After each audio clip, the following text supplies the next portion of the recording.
इसको यहाँ पर सेम डाल देंगे तो हमारा में हो जाएगा। वांछा कल्पतरुभ्यश्च कृपा सिन्धुभ्यैव च पतितानां पावनेभ्यो वैष्णवेभ्यो नमो नमः। सब संतन निर्णय कियो मति श्रुति पुराण इतिहास भजबे को दो ये सुभर कह हरिदास। तो कल से हम लोग इनका चरित्र पढ़ रहे हैं, जयदेव जी का ना। कल कहाँ तक पहुँचे थे, याद किसी को है? वहाँ पे राजा ने जब चोरों ने ठगों को संपत्ति दे करके भेज दिया तो वो राजा के कर्मचारी पुलिस पूछे कि आप सत्य सत्य बताइए। इतने संत थे, सब संतों की यहाँ पर सेवा होती है, लेकिन जितना आप लोगों की सेवा हुई किसी संत की नहीं हुई, क्या बात है? तो ठगों ने कहा कि तो तुम्हारे गुरु जी थे, हमारे साथ ही किसी राजा के घर में काम करते थे। इन्होंने कोई बहुत भारी गलती किया जिससे इनको प्राण दंड की सजा मिल गई। तो हम लोग प्राण दंड न देकर इनका दोनों हाथ पैर काट लिए। इतना जब कह ही रहे थे कि ठग जब इस प्रकार कह ही रहे थे, उसी समय एक बहुत विशाल घटना घटी। फाटी गई भूमि सब ठगवे समाई गयो। जब कह रहे थे कि तुम्हारे गुरुजी को प्राण दंड मिला, हम लोग केवल हाथ पांव काटे, उसी समय पृथ्वी फाट गई और ये चारों डकैत अंदर घुस गए। भय जे चकित दौर स्वामी जी पे आए हैं। और ये पुलिस दौड़ करके स्वामी जी के पास है, जयदेव जी के पास है। कही जीती बात सुनी गात गात कांपी उठे। उनकी बात सुन करके जयदेव पंडित का हृदय कांप गया। हाथ पाव मीड़े भय ज्यों के त्यों सुहाए हैं। अब जयदेव जी अपने दोनों हाथ पांव मलने लगे, अरे कैसे पृथ्वी फट गई कि वे लोग घुस गए अंदर। इतना उनको दुख हुआ कि ये लोग जमीन में चले गए, इतना उनको कष्ट हुआ, हाथ पैर मलने लगे कि हाथ पैर जो कटा हुआ था एकदम कमल के फूल जैसा हो गया। उन लोग का ना जयदेव जी का जो हाथ पैर कटा हुआ था इनका, अच्छा वो पूरा हो गया। अचरज दो नृप पास जा प्रकाश किए। आश्चर्य की बात है कि राजा और कर्मचारी दोनों आश्चर्य और दिव्य प्रकाश उनके शरीर से निकलने लगा। साक्षात जगन्नाथ जी ही थे, दिव्य तेज निकलने लगा। किए जिए एक सुने आए वाही ठौर धावे हैं। अब संसार में बिजली जैसा चारों तरफ फैल गया कि इनका पैर हाथ फिर पूर्वत हो गया है। तो सब दूर दूर से आकर के देखने लगे। तो दूर दूर से आकर के लोग देखने के लिए आए। पूछे बार बार शीश पायनी पीधारी रहे। कहिए उधारी कैसे मेरे मन भाए हैं। राजा बार बार उनके चरण पर गिर करके प्रार्थना कर रहा है कि आप सत्य सत्य बताइए, आखिर क्या कारण है कि वे चारों महात्मा पृथ्वी में धंस गए और आपका कटा हुआ पैर हाथ पूर्वत हो गया। आप बताइए कृपा करके। देखिए शास्त्र में लिखा गया है कि पापी के पृथ्वी सब सहन कर सकती है। पृथ्वी के ऊपर बड़े बड़े पहाड़ हैं, बड़े बड़े बिल्डिंग बना हुआ है, समुद्र है, लेकिन ये सब सह लेती है। लेकिन यह पृथ्वी दूसरों का निंदा करने वाले पाप को सहन नहीं कर पाती। गिरि शशि सिंधु भार नहीं मोही। पृथ्वी कह रही कि हमारे ऊपर गिरी है, समुद्र है, इसका भार मुझसे नहीं, इसका भार मुझे नहीं लगता है। और जस मोहि गरुव एक पर द्रोही। हमको सबसे अधिक दुख उन लोगों पर लगता है कि जो दूसरे की चुगली करते रहते, उनके पाप से मैं कांप जाती हूँ। अर्थात जब वे दुष्ट लोग साधु का भेष बना करके राजा के घर में रह रहे थे और इनकी इतनी भारी निंदा किए, इस पाप को पृथ्वी सहन नहीं कर पाई। अब फट गया और फट करके दे, क्योंकि सूचक श्यापि तद भवे। पापी को पाप करने में जितना पाप लगता है उतना ही पाप लगता है कोई कह दे वो पाप कर रहा था, कोई सूचना दे दिया किसी की, बस उतना ही पाप लगता।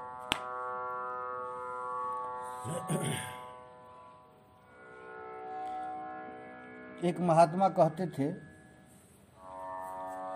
कि एक भेष बना करके साधु किसी राजा के पास गया।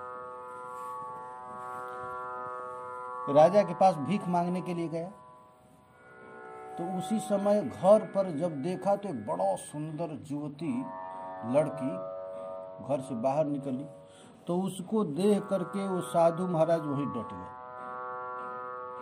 और डट करके अब कहने लगा कि महाराज महाराज, साधु को देख करके आपके घर में बड़ी भारी विपत्ति है, आपका सर्वनाश हो जाएगा। तो कहे क्या बात है?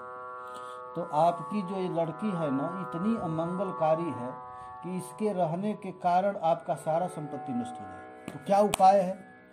तो उपाय यही है कि इस लड़की को काट के लकड़ी में बंद करके और सरोवर में, नदी में बहा दीजिए। अब राजा क्या करता, काठ की पेटी बना करके और लड़की को नदी में छोड़ दी। बहुत दूर पर बहते बहते गया तो एक राजा का लड़का नदी में स्नान कर रहा था। तो देखा कि एक पेटी बह रहा है, तो तुरंत मल्लाहों से कहा कि लाओ लाओ उस पेटी को लाए। और लाने के बाद उसको खोले तो बड़ा सुंदर एक युवती लड़की वहाँ पर मिली। और राजा का लड़का ले गया और उससे शादी कर ली। और उसी पेटी में एक भालू रख दी। ये जो डकैत जो साधु के भेष में आए थे, वो सोचे कि अब तो लड़की बह रही, उसको हम लोग पकड़ लेंगे जाकर। और जब वो पकड़ने के लिए गए तो खोले, पेटी को खोले तो देख 2-4 दिन से 5 दिन से भूखा हुआ वो भालू था, और वो साधु को खा ही गया। इसीलिए कहा गया है जो जासो करता बदी, जो जिसके लिए खराब करता है, बदिता ही धरी खाए। जो दूसरे का दुख देखना चाहता है वो दुख उसी को खा जाता है। कन्या सोवे कुंवर घर, अरे बा वही भालू चबाए। वो कन्या तो बेचारी राजा के घर में सो रही है, और भालू किसको खा गया? उनको साधु को खा गया। यदि कोई पूछे कि ठगों ने जयदेव जी का हाथ पैर काटा था तो पृथ्वी क्यों नहीं फटी? अरे जब जयदेव जी का पैर हाथ काटे उसी समय पृथ्वी क्यों नहीं फटी? तो कहे देखो भाई, समय पाए तरुवर फरे। कितना भी कोई पाप करता है तो पाप का फल समय पर ही हो। जैसे कोई आज गेहूं बो दिया तो आज ही नहीं कटेगा, वो तो अपने समय पर ही कटेगा। तो समय पाए जनु सुकृत सुहाए। समय पाने पर ही पाप और पुण्य का फल मिलता है। अभी कोई पुण्य कर रहा है, घर में तकलीफ है, तो ये मत समझिए कि हम पुण्य कर रहे हैं इसलिए तकलीफ। वो समय पर वो काम देगा। तुलसी यह तन खेत है, मन ब्रज कर्म किसान। तुलसीदास जी कहते एक शरीर खेत है, मन से, वचन से, कर्म से किसान इसको खेती करता है। हम मन से जो सोचते हैं, वाणी से जो बोलते हैं, कर्म से जो करते हैं, पाप पुण्य 2 बीज है। खेत में पाप पुण्य 2 बीज है। बोवे लुने निदान, जो बोएगा वो काटेगा। अब दंड समय आया तो उस समय क्यों नहीं सावधान कर दिए? जब ये चोर डकैत आए थे तो राजा को उस समय ही बता देते। तो कहते कि ये साधु के भेष में आए थे, तो साधु का भेष का मर्यादा रखना चाहिए, साधु के शरीर से दंड न दे। तो लेकिन ये चोर और ये राजा कर्मचारी यही समझ रहे थे कि वास्तव में ये चारों महात्मा कहाँ से आए थे। लगता था आकाश मार्ग से आए थे और पाताल में चले गए, पृथ्वी फट गई, अंदर चले गए। इसी शंका में जाकर जयदेव जी से जाकर के पूछते हैं, राजा अतियारी गही कही सब बात खोली। जब राजा जयदेव पंडित से बार बार प्रार्थना करने लगा कि महाराज आप कृपा करके बतलाइए क्या बात, तो जयदेव जी ने सब बात खोल करके कह दिया कि हमको रास्ते में डकैत आए थे, जो कारण था वो सब कह दिए। निपटय मोलय संतन को वेश है, लेकिन संत का भेष बना करके यहाँ पर आए थे, तो मैं तो संत सेवा में ही, क्योंकि एक संत में यदि अनिष्ठा हो जाएगा तो गृहस्थों का गड़बड़ हो जाएगा, संत में अभाव हो जाएगा। कैसो अपकार करे तऊ उपकार करे, ढरे रीत अपनी से सरस सुदेश है। देखो ये संत का यही स्वभाव है, संत का यही स्वभाव है कि उनका कोई भले अपकार करे। संत का ये लोग अपकार ही किए थे लेकिन फिर भी उनका उपकार किए, क्योंकि उनमें करुणा था, वे लक्ष्य भक्ति रस से परिपूर्ण थे। साधुता न तजे कभू जैसे दुष्ट दुष्टता न, साधु को अपनी साधुता कभी छोड़ना चाहिए, जैसे दुष्ट अपनी दुष्टता कभी छोड़ता नहीं है। यही जान लीजे मिले रसिक नरेश है। ये कौन है? तो रसिक नरेश जयदेव पंडित, ऐसा साधारण तो है नहीं। जानो जब नाव ठाव रहो इहा बलि जाव, भय मैं सनाथ प्रेम भक्ति भय देश है। महाराज यह जब समझा कि ये जयदेव जी हैं, जयदेव जी का नाम पहले वह सुन चुका था, लेकिन वह राजा लक्ष्मण सेन कभी उनका दर्शन नहीं किया था, और उसको यह पता चला कि साक्षात रसिक नरेश जयदेव पंडित हैं, तो आज उसने जयदेव जी को नाम गांव को जाना तो प्रसन्न होकर कहने लगा, आप कृपा करके यहीं विराजिए, मैं आप पर निछावर हूँ, आपके यहाँ विराजमान होने से मैं सनाथ कृतकृत हो जाऊंगा। आपके यहाँ विराजने से मेरे पूरे देश में घर घर में प्रेम भक्ति फैल जाएगी, आप सर्वदा यहीं रहिए। देखिए साधु की साधुता है। चोर लोग मुक्त हो गए।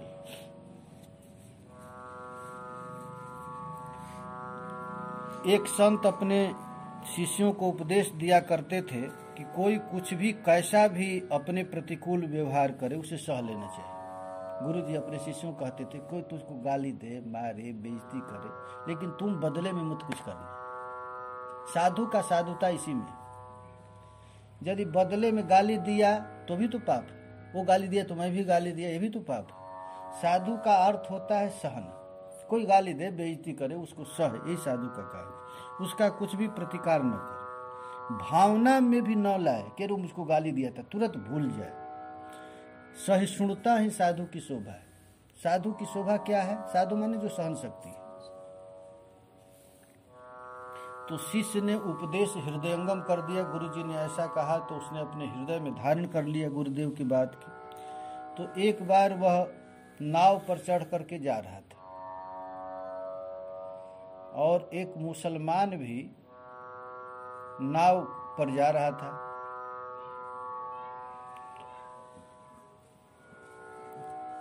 तो उस संत ने, वहां घोड़ा था नाव पर, बड़े बड़े नाव में घोड़ा रख जाता है हाथी। हाँ सब दे तो ट्रक लदा जाती है, तो घोड़ा कौन बड़का चीज है।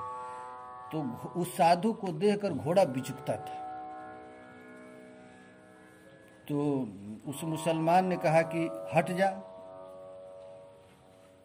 परंतु भीड़ के कारण संत कहाँ जाएं, हटे कहाँ, भीड़ बहुत ही नाव में। तब वह दुष्ट ने संत को एक कोड़ा मारा, हटता क्यों नहीं है। फिर भी वो साधु कुछ नहीं बोले, लेकिन ये भगवान को रहा नहीं गया। अब मारा कोड़ा तो क्या किया, घोड़ा की उसको लेकर ही, उस मुसलमान को ही लेकर के घोड़ा नदी में कूद गया। अच्छा, घोड़े में लेकर कूद गए, घोड़ा लेकर के, घोड़ा ही उसको लेकर के राजा उसको लेकर के कूद गया और वही जाकर के मर गया। जब वो चेला गुरुजी के पास आया तो गुरुजी कहे कि अरे उतना तुझको मारा, गाली दिया, तुम कुछ क्यों नहीं बोल दिया, तुम कुछ बोल दिया होता तो पाप उसका कम हो गया होता, और तुम कुछ नहीं बोला, वो तत्काल ऐसा भयंकर पाप हुआ कि जिसके चलते वो मारा गया। यही भाव है कि उन्होंने दुष्टता की। वे लोग जो डकैत थे, जयदेव जी का पैर हाथ काट लिए, लेकिन एक कभी भूल कर भी वे सोचे नहीं, उनको साधु जैसी सेवा की। यही साधु की साधुता इसी में है। अच्छा, साधु के भेष में सब काटा था। धन को न लोभ किए, मांगे भी न सौंप दिए। जयदेव जी जब धन लेकर के आ रहे थे और चोरों ने क्या किया, धन लेने के लिए पीछा किया था, तो जयदेव जी ने धन का लोभ नहीं किए। धन को न लोभ किए, मांगे भी न सौंप दिए, बिना मांगे उनको दे दिए, ले दिए धन। हाथ पाँव काटे हूँ पे, दुख को न ले सह। यही साधु देखिए, धन दे भी दिए, ऊपर से दुष्टों ने उनका हाथ पर काट करके कुआं में डाल दिया, फिर भी कभी दुख नहीं माने उन पर। आए लखी धाये अति आदर कराए धन। अब वही चारों डकैत जब उनके घर में आए साधु के भेष बना करके, तो खूब स्वागत कराए, खूब धन लुटाए, अब वस्त्र दिलवाए और पठाए निज देश को। धन दिए, पैसा दिए और नौकरों के द्वारा सामान को उनके घर तक पहुंचाए। भूमि में समाये सुनी अति पछिताए, और उनके पाप के चलते पृथ्वी फाट गई और दोनों वे चारों पृथ्वी में प्रवेश कर गए। यह सुनकर के जयदेव जी को कष्ट हुआ। भूमि में समाये सुने अति पछिताए, साधुता की सीम दिखराए सुविशेष। साधुता कैसी होनी चाहिए ये दिखला दी। महात्मा कहते, महात्मा को कैसा होना चाहिए। दुष्टता सही संहार, साधुता गही सुधार। दुष्टता सही संहार, साधुता गही उधार। ऐसे हरि रूप संत रसिक नरेश। ऐसे रसिक नरेश, नरेश का अर्थ होता है आज तक ऐसा सृष्टि में कोई रसिक महात्मा हुआ ही नहीं जैसा जयदेव जी, रसिक नरेश। कितना एक बार कबीर बाबा बनारस में घूम रहे थे, तो एक गरीब उनसे रो रो करके कह रहा था, हमारे घर में खाने के लिए नहीं, जवान लड़की हो गई है, शादी करना है, मैं पैसा कहाँ से लाऊं। तो कबीर बाबा क्या किए कि उसको कपड़ा पहनाए, लाल लाल कपड़ा पहना दिए, गेरुआ वस्त्र न्यासी, और राजा के घर में ले गए उस साधु को। राजा उनका चेला था कबीरदास जी का। तो प्रणाम किया, गुरु जी ये कौन है आपके साथ? तो कहे हमारे गुरुदेव, हमारे गुरु जी। तो राजा ने सुना कि हमारे गुरु जी के गुरु हैं, तो राजा ने सिंहासन पर बैठाया, खूब पूजन किया, खूब दान दक्षिणा करोड़ों की दिया। वो जात का गरड़िया था और स्वभाव से बकरी भेड़ चराता था। तो खूब पूजा जब कर रहे थे, दूध से घी से चरण का अभिषेक कर रहे थे, माला पहना रहे थे, आरती का वो तो कभी देखा था नहीं। तो वो स्वभाव बस बकरी चराते हैं तो तर तर करते हैं ऐसे। तो बीच में कहा तर तर, तो कबीरदास जी सोचे कि कहीं इसका पोल न खुल जाए। तब राजा तुरंत कहता, गुरु जी क्या कर रहे हैं तर तर। तो कबीरदास जी कहे हमारे गुरु जी आशीर्वाद दे रहे हैं तुझको, तर तर माने कि तुम्हारा बाप दादा परदादा सब तर गया तर गया तर गया। और ले करके ले गए उसको, तो धन बहुत काफी मिल गया, धन लेकर के चला गया। यही जयदेव पंडित की, जिसने उनका हाथ काटा पैर काटा सारा संपत्ति ले लिया और उन्हीं को कितना बड़ी सेवा की, और फिर पृथ्वी फट कर घुस गए तो रोने लगे, तो क्यों मर गए? यही साधुता है।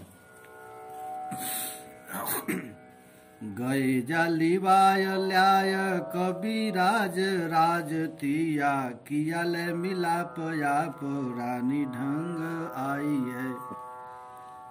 पैर जब से कटा था तब से तो पद्मावती से जयदेव जी अपनी पत्नी से मिले नहीं थे, और जब राजा को पता चला कि यही जयदेव जी हैं और उनकी पत्नी रह रही है केंद्र बिल्लो ग्राम में, तो राजा गया और बड़ा स्वागत करके उनकी पत्नी को अपने घर पर लाया जयदेव जी का।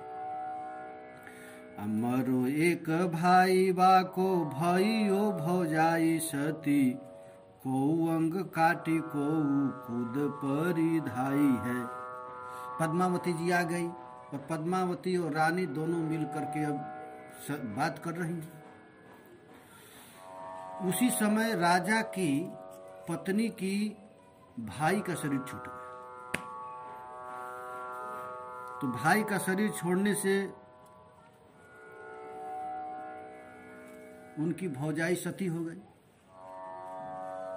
तो सती होने पर कोई इतना कष्ट हुआ, कोई छत से कूद गया, कोई ये किया कि अरे भाई मर गया है, इतना उन लोगों को कष्ट हुआ। कोई अपना हाथ पैर काट डाला, कोई दौड़कर चिता में कूद पड़ी। यह सुनकर रानी को अत्यंत आश्चर्य हुआ, हमारी भाभी कितनी बड़ी सती साध्वी है कि अपने पति के मरने के बाद वो सती हो गई, आग में जल गई। जब अपने भाभी की इतनी महिमा कह ही रही थी कि पद्मावती जी जयदेव जी की पत्नी कही, पति के स्वर्गवासी होने पर उसके मृतक शरीर के साथ जल जाना ये कौन बड़ा पतिव्रता है? असली पतिव्रता तो वह है कि पति की मृत्यु सुनकर ही शरीर छोड़ दे।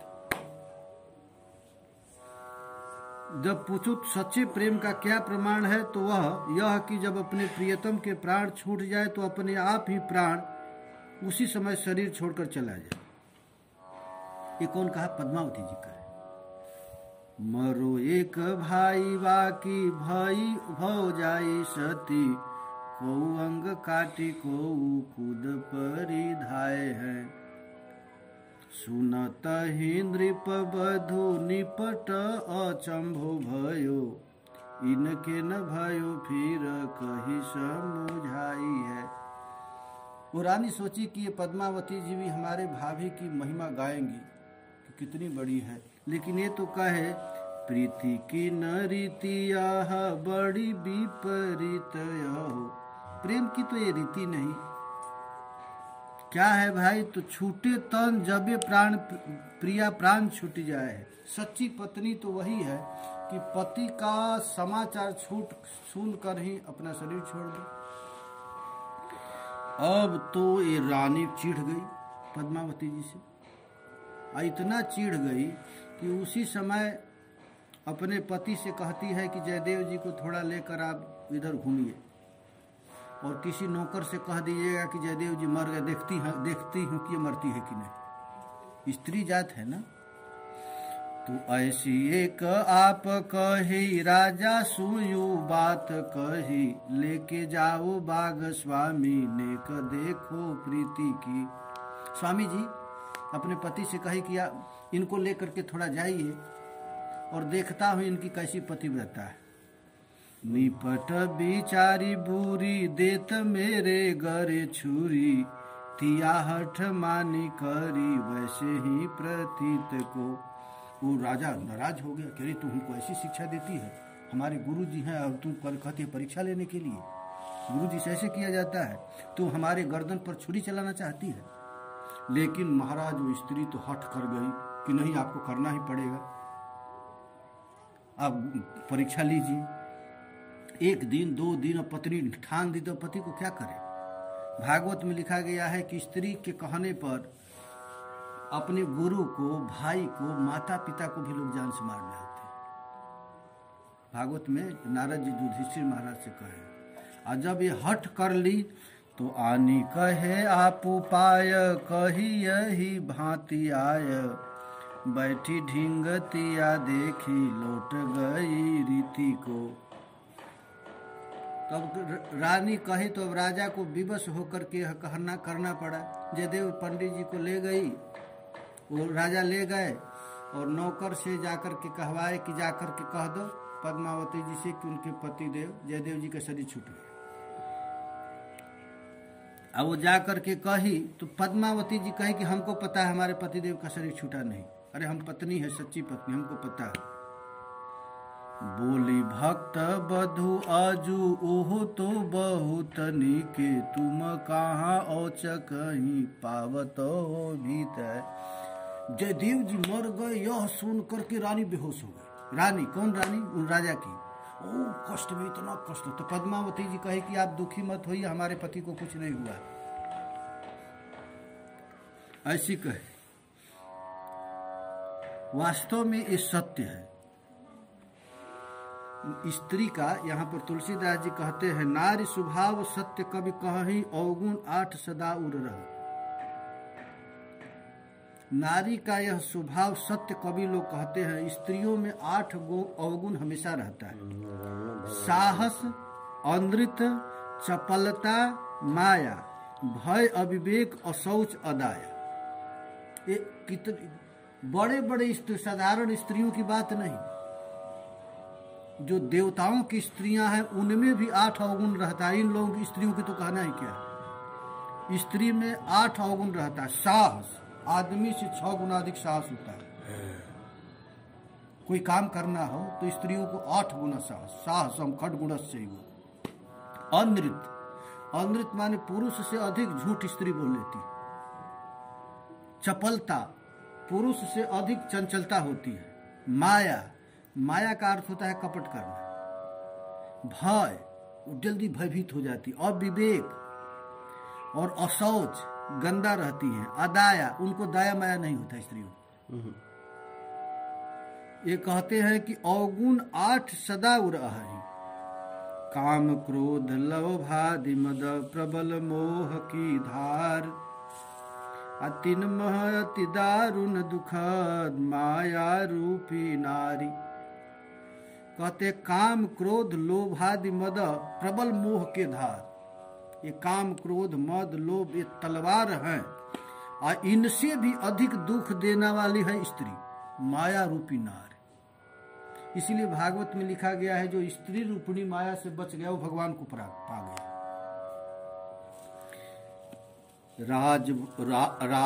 राजा जोगी बाल हठ, असकल लोक एक ख्यात, पै नारी हठ अति कठिन, चले प्राण हूँ जात।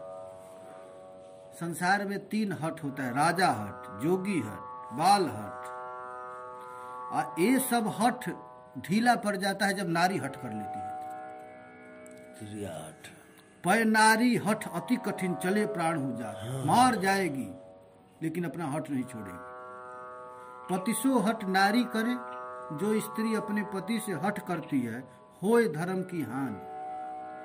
आ दुख कलंक नहीं लोक में, मेट कुल की कान। स्त्री हठ कर लेती है तो पति मर जाएगा लेकिन हठ छोड़ती नहीं। इसका प्रमाण कहाँ है बताइए। कई ऐसी हठ कर दी कि पति मर गया, राम वनवास चले गए लेकिन अपना हठ छोड़ी नहीं। जो हठ करहूं प्रेम बस बामा, तो तुम दुख पावो परिणामा। हठ बस सब संकट सहे, गालब नहुस नरेश। बड़ी बड़ी राजा महाराजा की जो दुर्दशा हुई केवल स्त्री के चलते हुई, केवल हठ के चलते। महाभारत युद्ध किसके कारण हुआ? स्त्री, द्रौपदी के कारण। द्रौपदी साधारण नहीं है, यज्ञ से निकली, माँ के पेट से जन्म नहीं निकली थी, वो यज्ञ से। लेकिन वो हठ कर ली कि हमारा केस जो खुला है दुशासन के खून से ही होगा।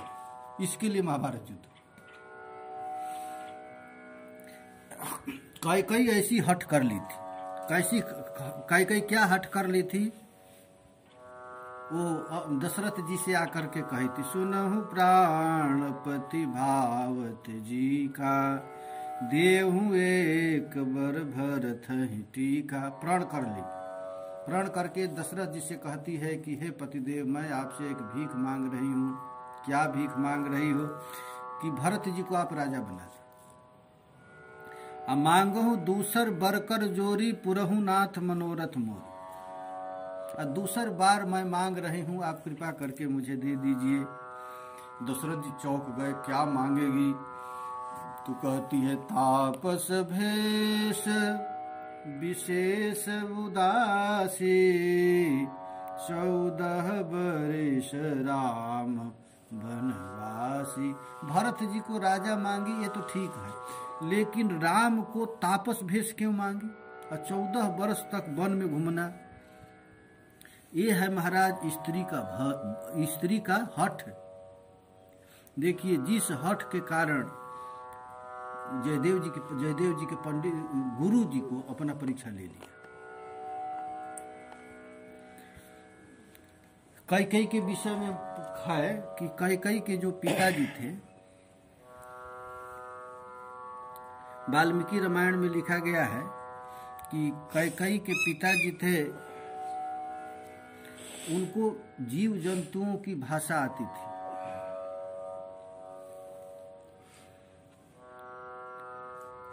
उनके पिताजी का नाम था अश्वपति, कैकई के पिता के। अच्छा। तो उनको चीटी उटी बोलेगी सबको आता था उनकी भाषा। अरे भाई, तो कैसे छोटी के भाषा? तो एक दिन अश्वपति भोजन कर रहे थे, दाल भात सब्जी और खूब भोजन कर रहे थे। उसी समय एक चीटी उनके थाली से एक चावल लेकर के जा रही थी। तो रास्ता में एक चीटा मिला। तो चीटा कहा कि देखो, हमको बहुत जोर से भूख लगी है, राजा के थाली से एक चावल मेरे लिए भी ला दो। तो चीटी कहती है, तुम जाकर ले आओ। तो चीटा कहता है, देखो मैं शूद्र जाति का हूँ और तुम ब्राह्मण की पत्नी हो। तो ब्राह्मण की पत्नी का जूठा तो राजा खा सकता है, लेकिन हम छू दूंगा तो राजा का खाने योग्य नहीं होगा। यह बात अश्वपति सुन ली। उनको चीटी चाटियों की भाषा आती थी। तो सुन लिया, जोर जोर से हंसने लगे और हंस करके कहने लगे, देखिए ये चीटी में भी कितना धर्म है कि हम यदि छू देंगे तो राजा का अखाद्य हो जाए, भोजन खाना लायक नहीं होगा, मैं शूद्र हूँ और तुम ब्राह्मण की पत्नी हो, तुम्हारा जूठा तो राजा खा भी सकते हैं। यह सुनकर के जब राजा हंसे तो उनकी पत्नी कहे कि आप क्यों हंसेंगे, क्यों हंसे, आप बताइए। क्या देख के हंसे? तो राजा कहे कि देखो, हमको चींटियों की भाषा को पता है। तो क्या बोली? तो कहे, ये मैं कह दूंगा तो मर जाऊंगा। ऐसा मुझको जिस समय आशीर्वाद मिला था, वो ऋषि कह दिए थे कि यदि तुम किसी को कह देगा वहीं मर जाएगा। तो स्त्री कहने लगी, मरिया जिए, हमको आज कहना ही पड़ेगा। पत्नी कहने लगी, नहीं, हमको आज सुनना ही। अब राजा बड़ी धर्म संकट में पड़े, कुछ भी हो खाना पीना छोड़ दी। कहे कि नहीं, हमको बताए। तो कहे, हम मर जाएंगे, भले आप मर जाओ लेकिन हमको सुनाए। तो राजा क्या किए कि चलो मरना ही है तो अच्छे तीर्थ में मरे, घर पर क्यों मरे। तो राजा वहां से चल दिए बनारस की तरफ। काशी में मरने से मुक्ति मिलती है, चलो काशी में ही जाकर मरेंगे। तो वहां से अपना चल दिए, राजपाट लेकर के चल दिए। तो रास्ते में एक कुआं के पास डेरा डाले लोग और वहीं सोए हुए थे। तो एक बकरी बकरा से कहती है कि देखो, कुआं के दीवार में बड़ा बड़ा हरा हरा घास है, उसको खाने का मेरा मन करता है। तो बकरा कहता है कि मैं जाऊंगा उसको तोड़ने के लिए तो गिर करके मर जाऊंगा। तो बकरी कहती है, तू भले मरो लेकिन हमको ला कर दो। तो बकरा ले करके सींग से 2-4 मारा उसको और मार करके कहा कि हम अश्वपति राजा थोड़े हैं कि पत्नी के कहने पर मरने के लिए जाए। और ये राजा सुन लिए, राजा को तो भाषा याद था। और वो सुन लिए, कहे कि अरे हमारी निंदा पशु पक्षी भी करने लगे, मैं इतना स्त्रैण हूँ, स्त्री के बस में हूँ।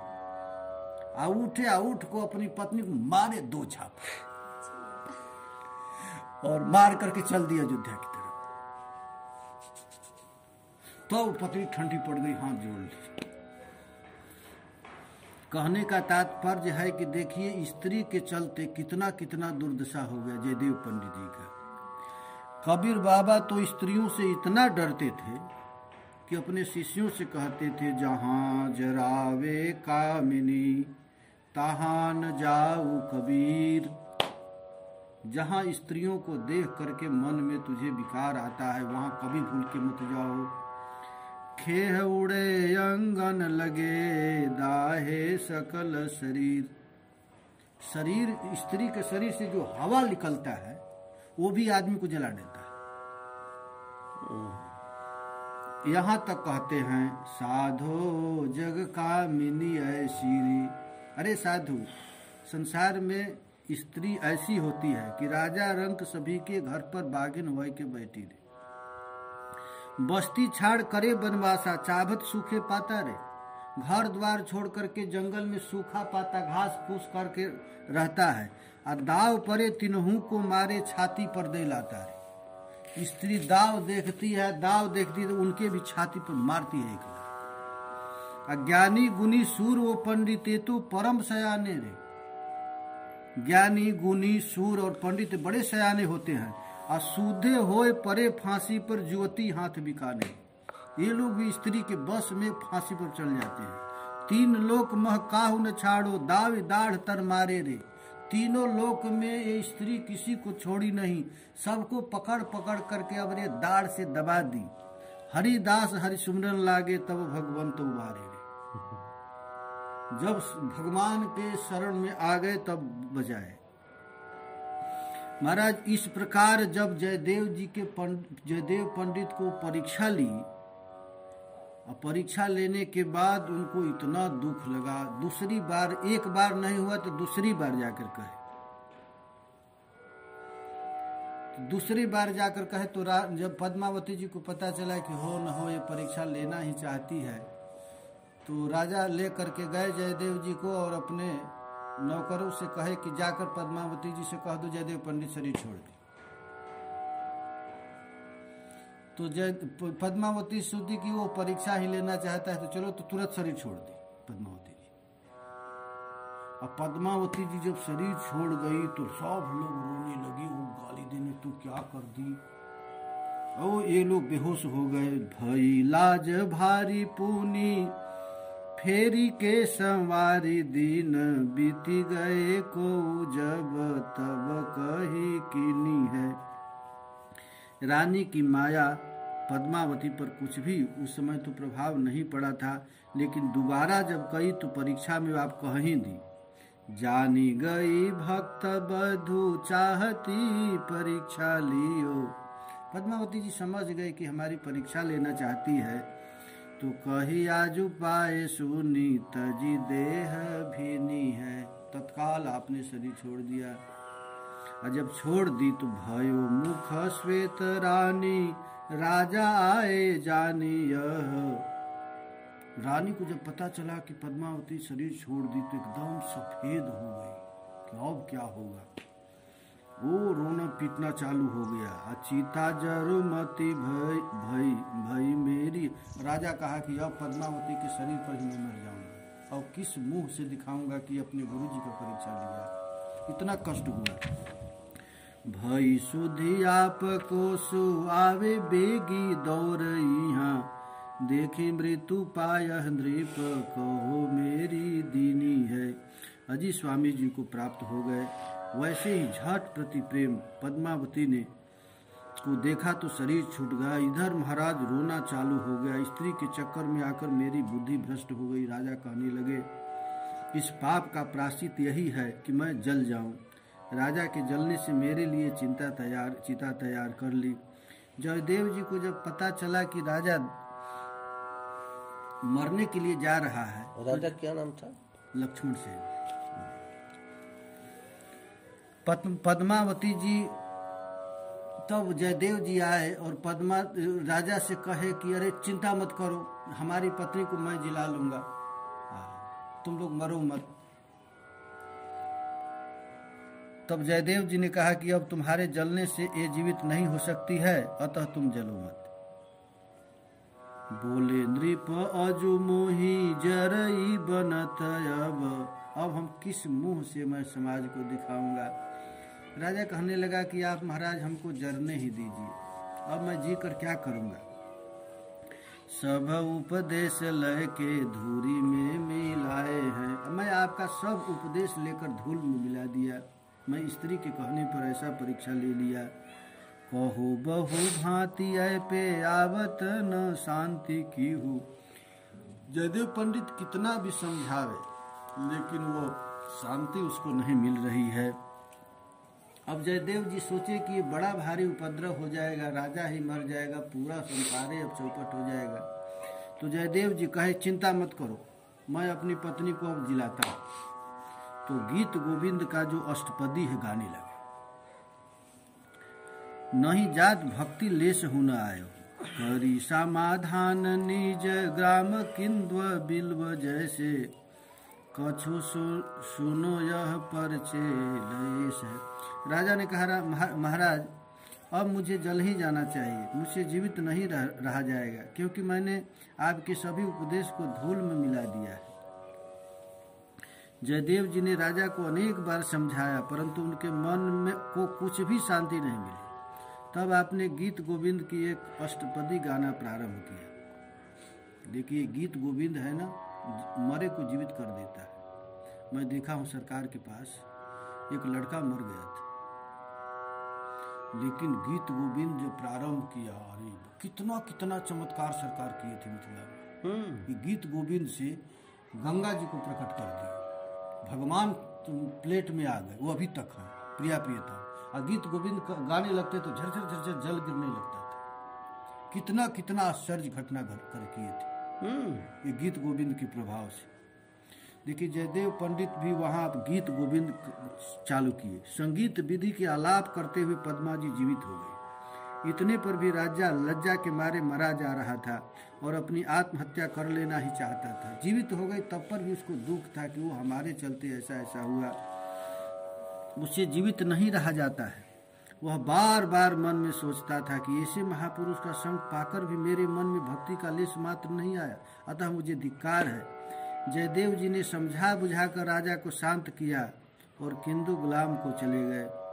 प्रियादास जी कहते हैं, संतों से जैसा कुछ मैंने सुना था उनका चरित्र मैंने वर्णन कर दिया।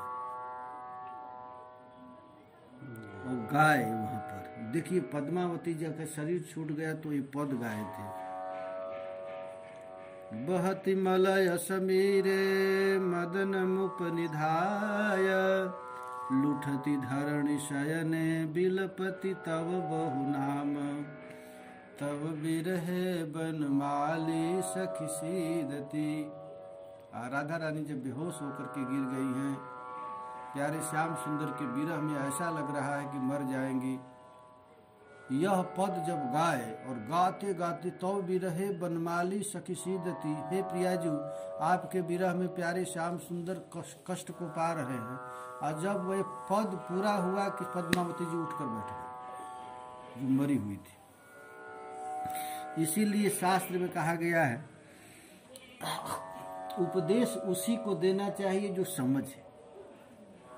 स्वान कहाँ जाने वास फुलेल को, काक कहाँ जाने काक दही है, कूर कहाँ जाने कामनी को रस, अंध कहाँ जाने रूप सही है, मीच कहाँ जाने राण को पूत, अग्नि कहाँ जाने छानी नहीं है, मेघ कहाँ जाने ठौर कुठा रही, ओछे ही प्रीत कहाँ निभई है। ओछे आदमी पर प्रीत नहीं होती है। अब जयदेव पंडित जी अपने गांव में आ गए। उनका गांव कहाँ था? किंदु बिल्लू ग्राम। अब राजा के घर से लेकर के आ गए कहाँ? अपने गांव पर, किंदु बिल्लू ग्राम, वीरभूमि जिला में है। वीरभूमि जिला बंगाल में। बंगाल में। तो देव वो रोज जाते थे गंगा जी स्नान करने, उनका नियम था। देवधुनि सोत हो 18 कोस आश्रम थे। आश्रम से 18 कोस था। गंगा जी के जदे जी जाते थे। हाँ, सदाई स्नान करे धरे जोग ताई को। जयदेव जी का जहाँ आश्रम था वहां से गंगा जी की धारा 18 कोस दूर थी, परंतु आप नित्य जाते थे स्नान करने। 18 कोस, 18 कितना हो गया? 36 कोस को दौड़ा। और आप अपने जोग शक्ति से रख सकते थे। जब आपका शरीर अत्यंत वृद्ध हो गया तब भी आप अपने गंगा स्नान का नियम नहीं छोड़े। इनके बड़े भारी प्रेम को देखकर इन्हें सुख देने के लिए रात को स्वप्न में गंगा जी ने कहा, अब तुम स्नान करने के लिए इतना दूर मत आया करो। गंगा जी कही, केवल मेरा ध्यान और ध्यान में ही स्नान कर लिया करो। गंगा जी कही कि तुम 36 कोस रोज चलते हो, हम लोग तो गिरिराज परिक्रमा करने में थक जाते हैं।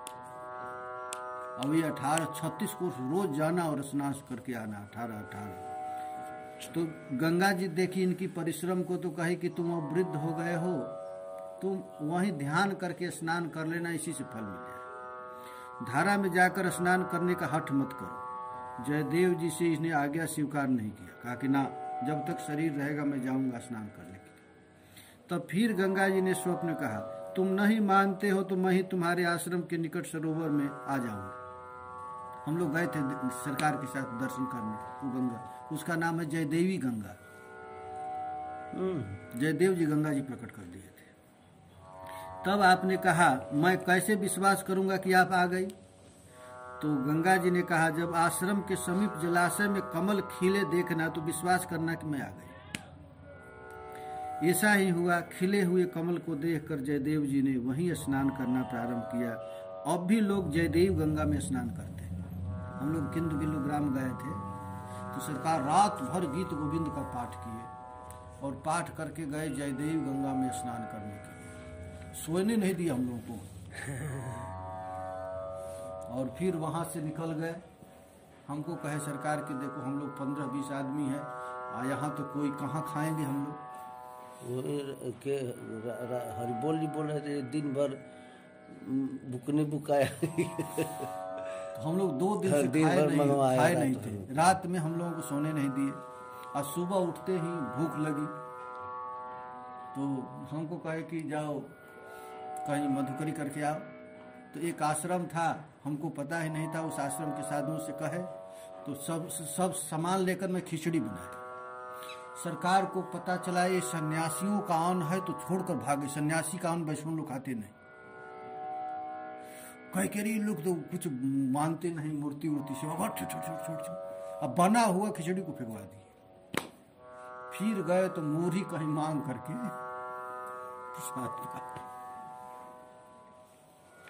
जय जय श्री राधे। वर्णन आया है कि जीवन काल में जयदेव जी अपनी परम साध्वी पत्नी पद्मावती जी एवं कुछ सत्संगियों के साथ लेकर वृंदावन चले आए। जयदेव जी वृंदावन में आए और भगवान के नित्य विहार का अवलोकन करते हुए दंपति इस 5 भौतिक देह को त्याग दिए, प्रिया प्रियतम के नित्य लीला में प्रवेश कर गए। यही वृंदावन में आज